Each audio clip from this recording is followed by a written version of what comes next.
السلام علیکم ورحمۃ اللہ وبرکاتہ.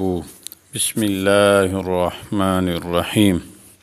ټول تعریفونه د رب ذوالجلال دپاره چې خالق او مالک او پروردگار د کل عالم دی، او درود پاک په خاتم الانبیاء د مدینه جانان حضرت محمد صلی الله علیه وسلم باندې.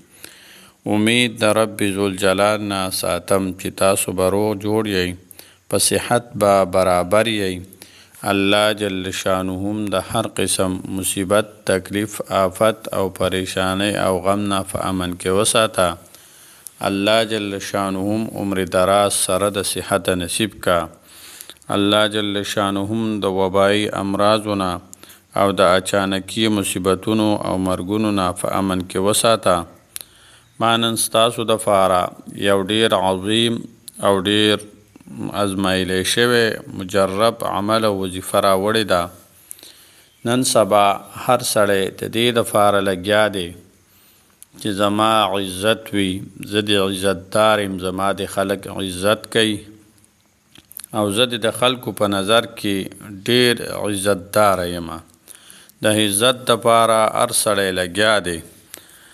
نو نن ما ستاسو دپاره د عزت یو کس دی او د هغه مخکې عزت خلکو کوو، لیکن د څه وجې نه، د څه وجوهاتو نه، د څه حالاتو د وجې نه د هغه عزت د خلکو په نظر کې ډیر پریوتی دی.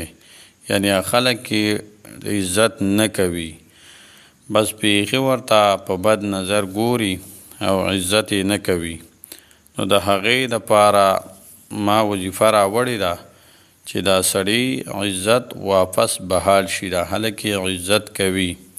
نو د الله جل شانه د پاک کلام، پاک آیات مبارکه دی او هغه د هغې وظیفه کول دی. الله جل شانه به کم عزت چې د خلکو په نظر کې پریوتی دی، یعنی عزت یې وس نه کوي، نو د هغې وظیفې د آیات مبارکه په وظیفې په کولو سره به د عزت واپس بحال شي. یعنی د خلکو په زړونو کې به د عزت بیا راشي او په نظرونو کې.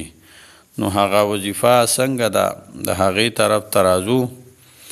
د هر مانځه نه پس، یعنی هر پنځه وخته د منځونو نه پس د قرآن پاک د سورت یاسین اخیره آیات مبارکه فسبحان الذي بيده ملكوت كل شيء وإليه ترجعون. فسبحان الذي بيده ملكوت كل شيء وإليه ترجعون. دا آیات مبارکه به یولس ځله او بیا به په ځان باندې چوف کوي، یعنی په ځان باندې به دمکه ځان به پې دموي. نو الله جل شانه به د هغه عزت واپس برقرار کی د خلکو په نظرونو کې. نو دا وظیفه د خپل ځان دپاره چې د چا عزت نه وي، عزت یې د څه وجې نه، د څه وجوهاتو نه، د څه وجه باندې پریوتی وي د خلکو په نظرونو کې. نو دا آیات مبارکه دی د هر مانځه نه پس یولس ځله وای او ځان دې پې دموي. الله جل شانه به د عزت واپس د خلکو په نظرونو کې او په زړونو کې برقرار کی. السلام علیکم ورحمت الله وبرکاتہ.